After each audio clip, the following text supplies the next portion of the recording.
বন্ধুরা, আপনি কি কখনো আপনার মনে জাহান্নাম কল্পনা করেছেন?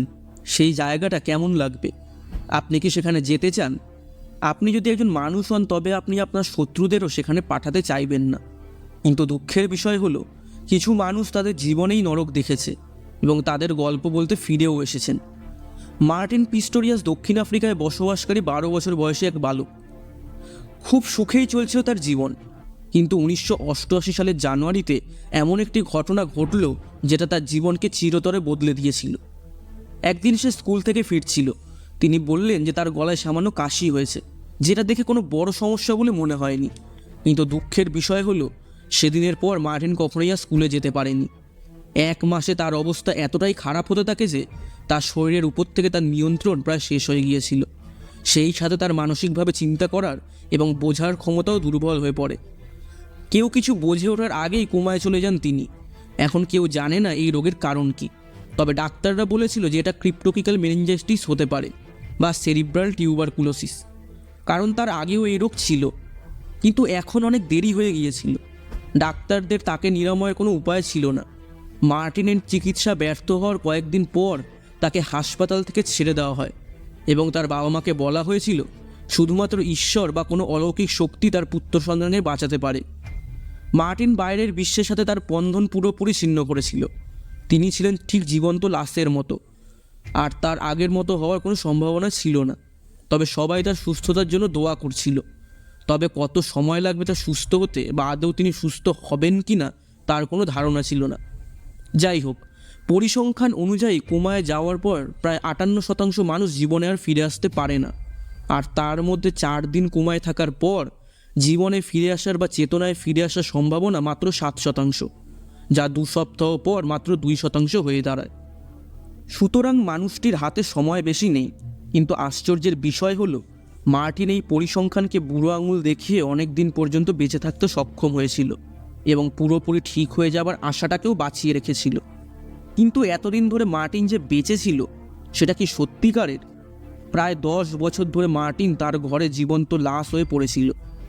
ততদিনে পরিবারের বাকিরাও ধরে নিয়েছে যে আর কিছুই করার নেই, কোনো আশাই নেই। এমনকি তার মাও আবেগপ্রবণ হয়ে তার সামনেই কাঁদতে কাঁদতে বলেছিল, ভগবান তুমি ওকে মুক্তি দাও। কিন্তু একদিন সবাইকে অবাক করে দিয়ে 25 বছর বয়সে গিয়ে মার্টিনের জ্ঞান ফিরে আসলো। পরিবারের সবাই তখন আনন্দে কাঁদতে লাগলো। গল্পটা কিন্তু এখানেই শেষ নয়। জ্ঞান ফিরে মার্টিন তার এই 10 বছরে ঘটে যাওয়া রহস্য বলতে শুরু করলো, যেটা এতদিন সে কষ্ট করে হলেও বলতে পারছিল না। এমন সত্যি ঘটনা বলতে যাচ্ছিল যেটা শুনে সবার গায়ের লোম খাড়া হয়ে গিয়েছিল। মার্টিন বলেছিল, কোমাতে যাওয়ার কিছু বছর পরেই তার জ্ঞান এসেছিল। তিনি সব কিছু অনুভব করতে পারছিলেন, তিনি সব দেখতে পাচ্ছিলেন যে আশপাশে কী হচ্ছে, কিন্তু তার শরীর কোনো কিছুতে সাথ দিচ্ছিল না। সবার সাথে কথা শুনতে পাচ্ছিলেন কিন্তু বলতে পারছিলেন না কিছুই, ঠিক যেন ভূতের মতো। এমন একটা রাক্ষসের দুনিয়ায়ও বন্দী হয়েছিল যেখান থেকে ফিরে আসা প্রায় অসম্ভবই ছিল। তিনি আরও বললেন, যেই দিন থেকে তার মনে হয়েছিল যে আমাকে সারা জীবন এখন এইভাবেই দুনিয়াকে দেখতে হবে, অনুভব করতে হবে, তখন থেকে আমার কষ্ট শুরু হয়েছিল। তার ভিতর সব দিক থেকে নর্মাল হয়ে গিয়েছিল, কিন্তু বাইরের লোকেদের সে এটা কীভাবে বোঝাবে যে সে ঠিক হয়ে গেছে? সে একটা আঙুল পর্যন্ত নড়াতে পারছিল না।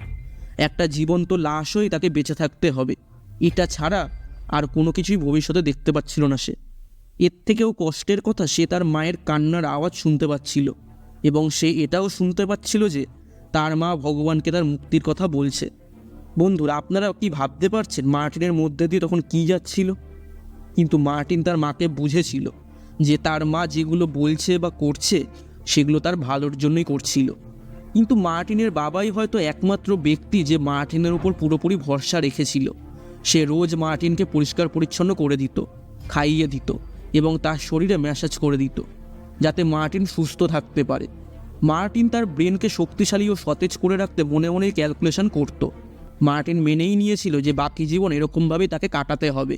কোনো সাধারণ মানুষ হলে হয়তো এরকম পরিস্থিতিতে আসলে তারা পাগল হয়ে যেত, কিন্তু মার্টিন নিজের উপর বিশ্বাস রেখেছিল, আর এই বিশ্বাসই তাকে সফল করেছিল। একদিন হঠাৎ সব কিছু বদলে গেল।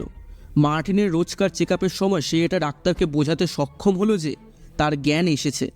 সে তার চোখ দিয়ে বোঝালো। তখনই তাকে একটি স্পেশাল সেন্টারে নিয়ে যাওয়া হলো আর কিছু টেস্ট করা হলো, যাতে বোঝা যায় যে সে সত্যি তার জ্ঞান ফিরেছে নাকি ডাক্তারের কোনো ভুল হয়েছে দেখতে। আর যখন টেস্টের রেজাল্ট বেরোলো তখন মার্টিন সব টেস্টেই পাশ করে গিয়েছিল এবং সবাই জানতে পারলো যে হ্যাঁ, এইটা সত্যিকারেরই হয়েছে।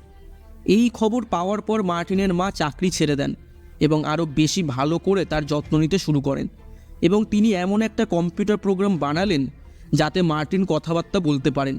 এরপর মার্টিন যখন কথাবার্তা বলতে পারছিলেন তখন তিনি তাকে আবারও পড়াশোনা করাতে শুরু করেন এবং মার্টিন কলেজের ডিগ্রিও নিয়ে নেয়।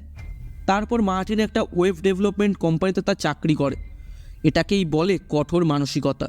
এরপর মার্টিনের মুখে অভিব্যক্তিও আসতে শুরু করে আর তারপর তার সমস্ত শরীর কাজ করতে শুরু করে দেয়।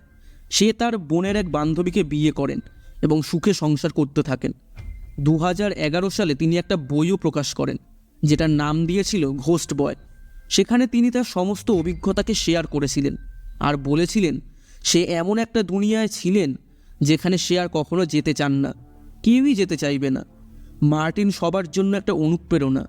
সে এটা প্রমাণ করে যে আশা, দৃঢ়তা ও কঠোর পরিশ্রম করলে আপনি জীবনে কিছু অর্জন করতে অবশ্যই পারবেন। আশা করছি ভিডিওটা আপনাদের ভালো লেগেছে এবং এর থেকে আপনারা কিছু জানতে ও শিখতে পারলেন। ভালো লাগলে একটা লাইক করবেন আর এই রকম ভিডিও পাওয়ার জন্য সাবস্ক্রাইব করুন চ্যানেলটিকে। আজকে এই পর্যন্তই, দেখা হচ্ছে পরের ভিডিওতে। ধন্যবাদ।